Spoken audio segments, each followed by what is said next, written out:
Good afternoon, everybody. This is Jack Long, the Mad Scientist, and today what we're going to be discussing is how to clean a glue pot and how to inspect the tower to make sure the ports are open. Now, in this particular machine, it is a BSE brand, but the principles that we're going to be discussing and the principles that the pots work on and all the little techniques are going to be the same regardless whose manufacturer it is. They all kind of follow the same principles. Okay, so with that being said, let's jump into it.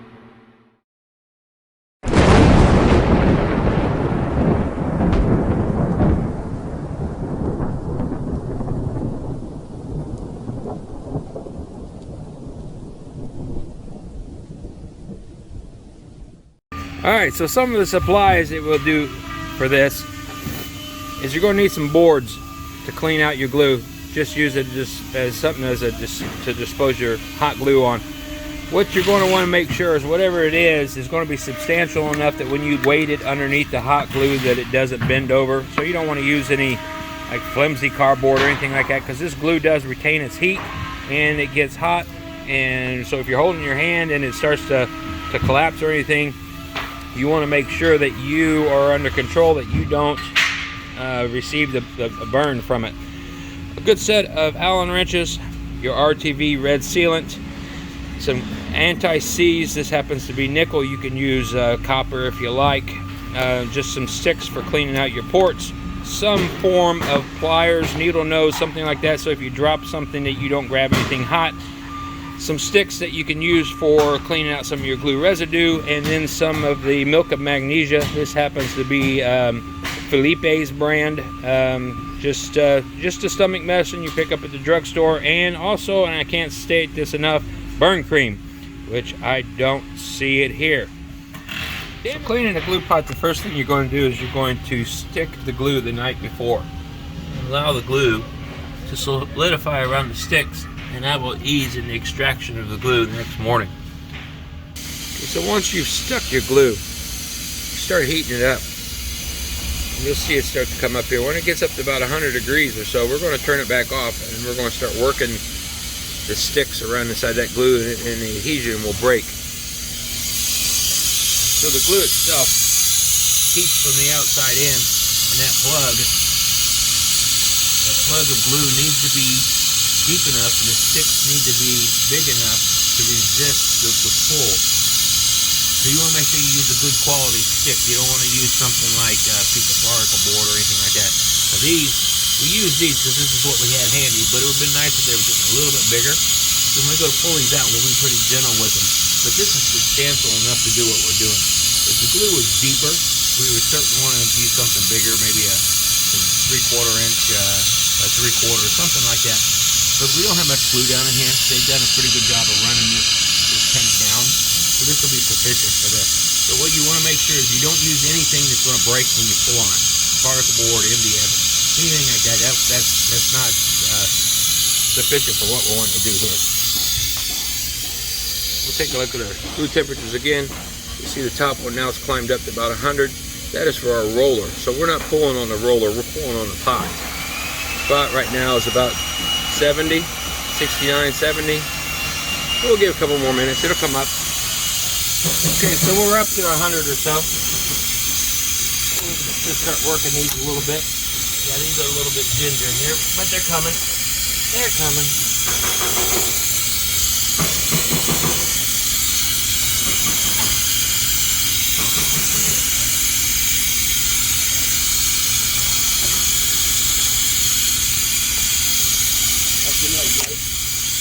That wasn't too bad, man. How about you? Alright, so these guys are walking by and talking, having a conversation behind me, so we stopped that for just a moment. But nonetheless, there's our plug. These sticks, like I said, were just a little bit small.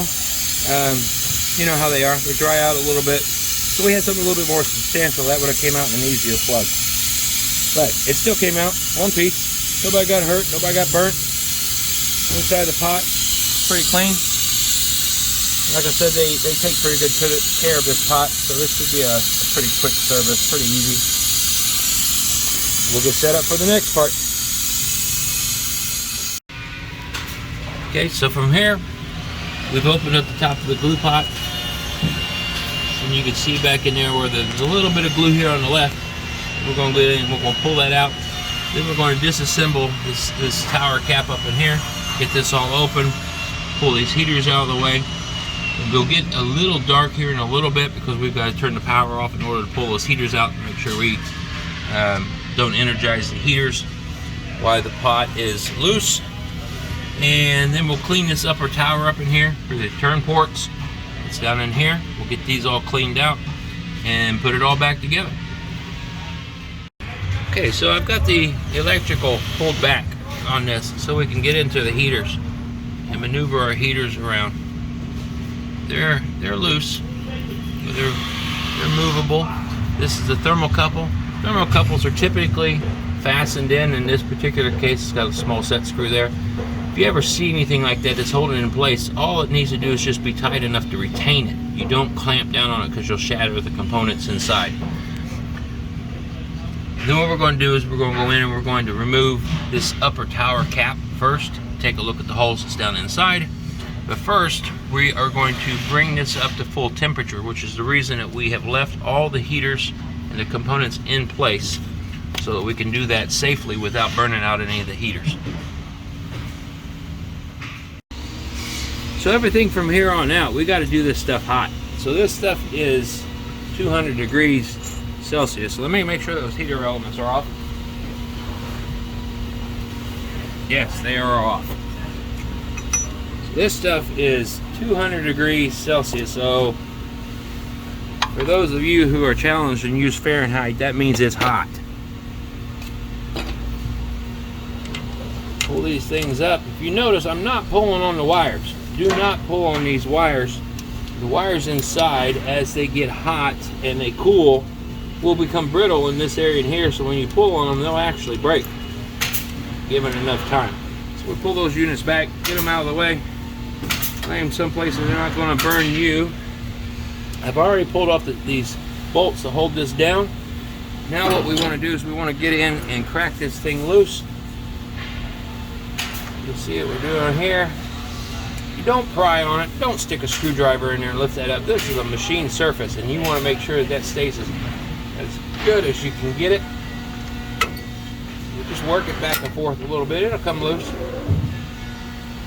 And there you can see it's starting to come up. Well, we got our loose. Come in here. And there we go. We pull that tower cap off. Now, depending on whose machine it is, you may or may not have a gasket in this area here if it's focused in on where you can see it.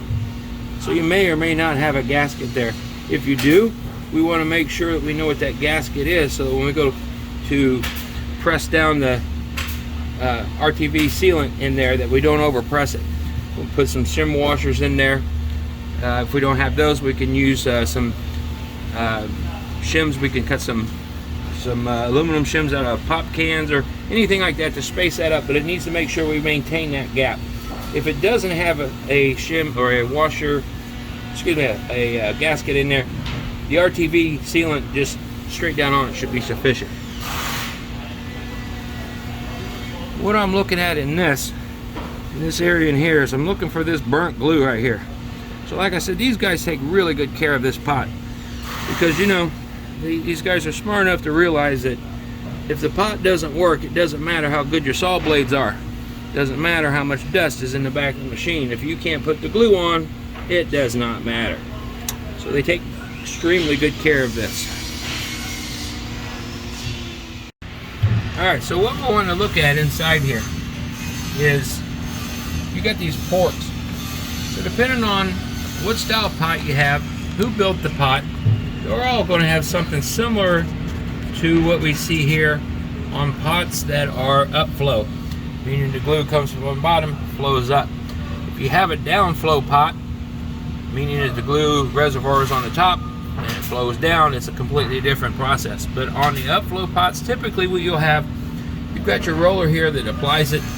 You have a chamber in here somewhere that's for the dosage of the glue that's applied.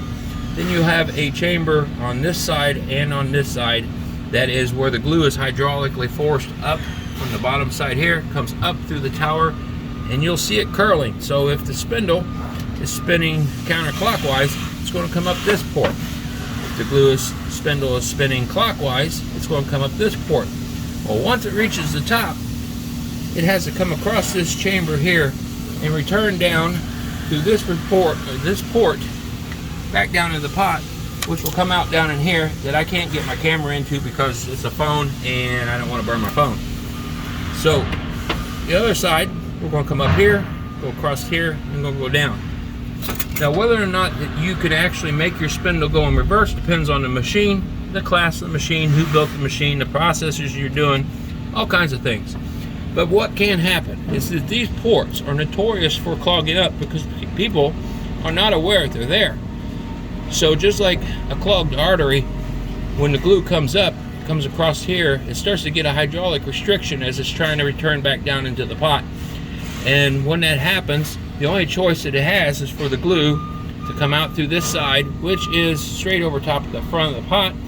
And then when you're looking at the front of the pot, you'll see an actual line of glue coming out through the front. And that is a bad day, because where it goes is right down over the side of the pot. It comes down in here, gets down in your mechanics, gets on the side of your chains back in here. It just creates an awful mess. So what we're going to do now is we're going to go in and inspect these ports, make sure these ports are clean. That it is on this particular pot Teflon coated. That port does not appear to be too bad. It is a little clogged in comparison to that one. So what we're going to do is we're going to take a stick and try to poke that back down in it. Hopefully we don't have to get too aggressive with it, so we don't try not to put any metal in there if we can avoid it. If we do, it's not like it's a Teflon surface that we're going to have to worry about scratching, because it is a return port versus surface down inside this part of the pot. If any of you have a question why you don't stick metal into a Teflon pot, go ask your mom, and then maybe she can explain it to you. So we'll stop this here for a minute so I can get in here. We'll change the camera view and see if I can get in there and clean that port out there just a little bit. Okay, so I've got me a stick here that I've splintered off a piece of shim stock. Got my gaskets pulled off the top of this down through here. Now what I'm going to do is I'm going to just go through and just clean the insides of these ports. And I apologize for between space restrictions and my video equipment, which is limited at best at this point. Kind of have to be in the way just a little bit to do this, but I'm trying to stay out of your way. Like I said, these guys take exceptionally good care of these machines. The two machines they've got here. So I'm not finding an awful lot, but I have actually found these ports to be completely cooked off, where they're completely solid across here with residue, solid across here with residue. So when they go start the pot, the system will pump the glue up and it will literally run it out the front, and then the customer would complain, not this customer, but the customer would complain that they're getting glue on their board. And when you ask them when they clean the pot, they just kind of scratch their head because they were not even aware such a thing needed to be done. So in this, as it sits right now, let's see if we can get in here and see it. That return port right there, you can see clear all the way down through. Come on, get over there. You can see my stick down there at the bottom. So that return port is exceptionally clean. This one, I don't think it's ever been put in reverse, to be honest with you. That's like the day that it came off the assembly line.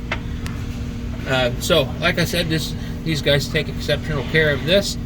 The feed side, which is in here, you can't see it because of shadows, but when I move the phone out of the way where I can actually get in there and look, it's clear all the way down to the lower pinch roller.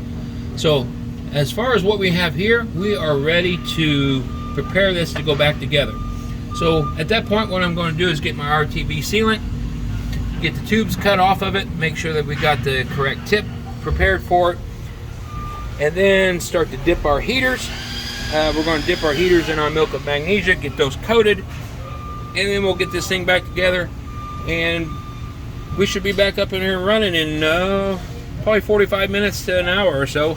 Not that the video length is going to be that long, but by the time the RTV starts to set and we go through a few things, it'll take us, it'll take us 45 minutes to an hour from this point. So we'll go from there, give me a moment, we'll get set up for the next step, and I'll see you shortly. Okay, so what we're going to do is we're going to coat these heaters with milk of magnesia.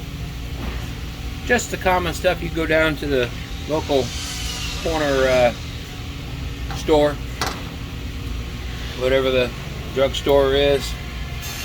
We're just going to coat them. What this is this is an anti-seize, so that the stainless steel of the heater does not stick in the aluminum. I can't explain how it works because I don't fully understand it myself. I just know that this is what all the old timers tell you to do, and they're not old and wise for nothing. What I can tell you is that what I've been told is it acts as an anti-seize, and it is non-conductive, so if it should happen to get in and touch one of these wires, it does not blow the heater apart. I can tell you from experience, regular anti-seize is conductive. Not saying that I've done it, but I have. So we'll put this in here and we're just going to coat these things up. Like I said, this is nothing special. We're just wanting to make sure that we don't coat all the way up under the silicone, because the heating elements itself stops usually ½ an inch to 3/4 inch, 1 inch, depending on how big the unit is, away from the end. So we really don't need it up in there. And as far as letting it dry, you can let it dry. You can put it in wet. It really doesn't matter. The experience that I've had with it is if we can let it dry, it's better. It does have its advantages, but it's not going to make, it's not going to double its performance up or anything. It just makes it easier. When they turn on, they're going to cook off whatever's moisture is in it. So if you're in a production crunch, I would not lose any sleep on it. We just put them in wet. I'm going to let these hit there and hang for a few minutes, reposition the camera, and we're going to go up and we're going to silicone up the top of that Gluepot, get the tower cap and everything in place, get it ready to go. So when these have started to solidify a little bit, not quite so runny, we'll drop those in. Okay, so we've got everything here cleaned up. The bolts are all prepped. We did put some anti-seize on it. So some people ask you there, what kind of anti-seize to use. Can you use regular anti-seize on certain components? And the biggest question is the temperature that it's going to be exposed to. For instance, like on the heater elements, where they're going to be extremely high temperatures, can break down the standard anti-seize. And like I said, it's also conductive, which is bad for electrical. So the bolts and everything that I have here, we use regular anti-seize on these because there's also an electrical connection that has to be made through at least one of these for grounding strap. If you use the milk of magnesia, it will act as an insulator. It's a dielectric and will prevent that grounding. So the use of anti-seize in the correct scenario and the correct type is essential, because this bolt right here, and I don't know if you can see this, let's see if we can get on. This is what happens when somebody puts something together and they don't put anti-seize on it. So it galls up, and the only thing I was trying to do was take this thing out. And this is the sign of somebody that is just plain lazy. There is no excuse for this. It's just lazy. So throw that away. We're replacing that, and we're going to go back over here, and we are going to put our silicone around the top of this. And what I can tell you is on this silicone is that you need just a little bit. It does not have to be a lot, because we're not talking about thousands of pounds of hydraulic pressure. All we're doing is just keeping the glue from creeping out. So I'm going to try to do this as best I can without blocking the camera. We're going to go in here, we're going to put just a nice little line around. Go through this thing, we'll come back, we'll go up and run this. Where to put this and where not to put this depends on who built the Gluepot, because there are some machines where you're going to put it closer to the edges, some places that you're not. And what I can tell you is just use your best common sense, that when you get into this, you can look and see. For instance, you don't want to plug up that hole there because we just cleaned it out. You don't want to put it down there in your screw threads because you know it's screw threads. And then going through here, there is not much in there, and the purpose for not putting this on heavy is because when you have a heavy line of silicone in there, then that mass, when you go to squeeze it out, becomes inconsistent. So if I have a thin line over here and I have a thick line over here, when I go to spread it out, this tower cap, when it goes on here, is no longer going to be parallel, and it can create a bind in the top of the spindle, regardless of whose machine it is. They're all similar. So you want to make sure that you can control that. Part of that control is to go in and put washers over top of these. If we have a gasket, we can go in with this and put a washer in here, so when I squeeze it down, I squeeze to the washer, and then the silicone will create the seal. I don't have the washers because, well, we just don't have them. So we're going to create something here. We're going to get creative and make something just thick enough to hold this up and hold this parallel. But when it sits there and this stuff is starting to dry a little bit, we're going to go ahead and let it set just for a moment. Okay, so what I did is I got inside here, and you can see in this area here, see that piece of the old gasket, and then I've got a piece that's over here, and I got a piece that's over here. Now this is not a perfect solution, but we're working with what we have here. And that old gasket material is 0.4 millimeters thick, which means for those of you that are metrically challenged, it's 16 thousandths. That 16 thousandths is probably not enough to really worry about, but they determined that value needed to be in there for somewhere, and I want to make sure that when we go tighten this down, that we don't bind the cap down onto the top of that spindle.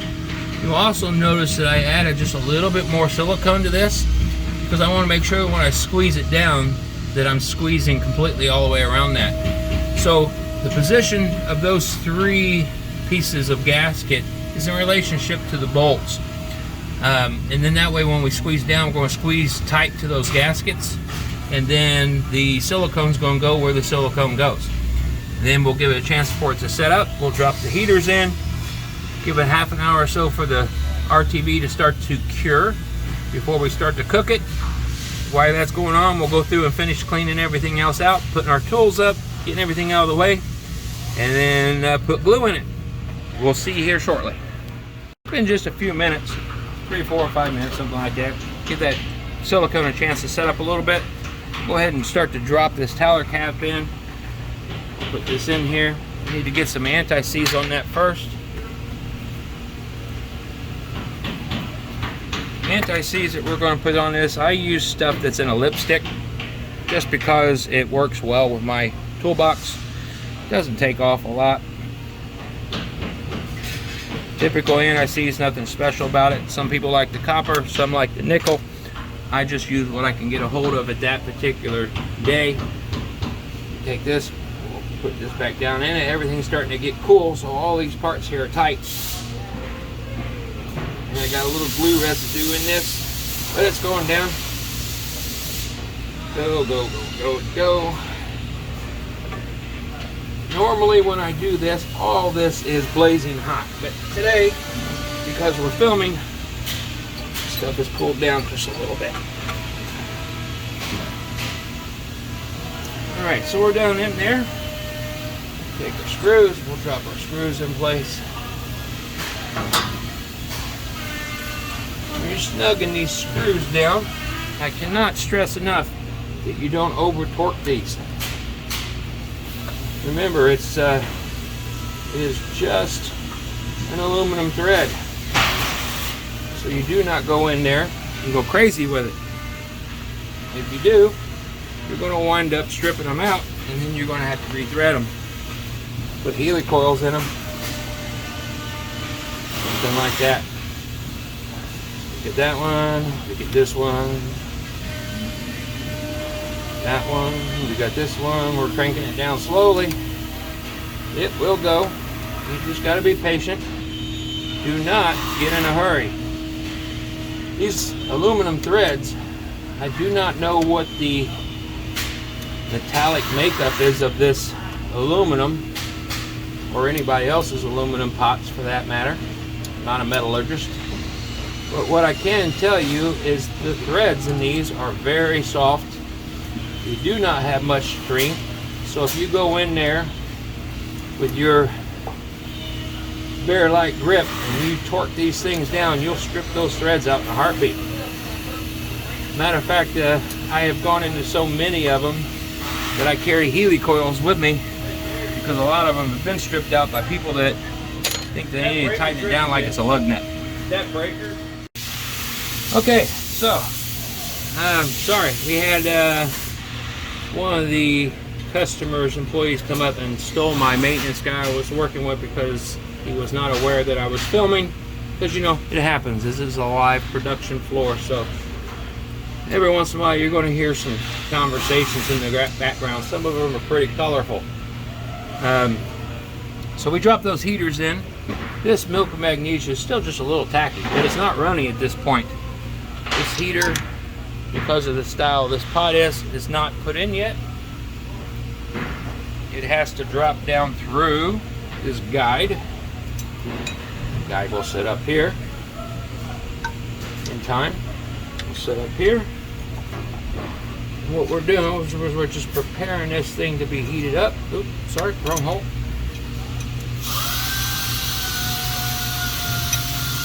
Where are we going? We're going. Okay. Drop that down in it. I apologize for the noise in the background. Like I said, this is a live facility, so the fact that you can even hear me right now is amazing.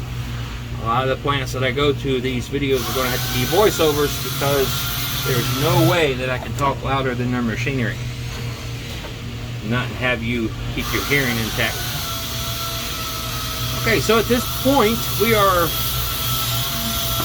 ready to be able to turn on our electrical, and we'll start warming this pot up.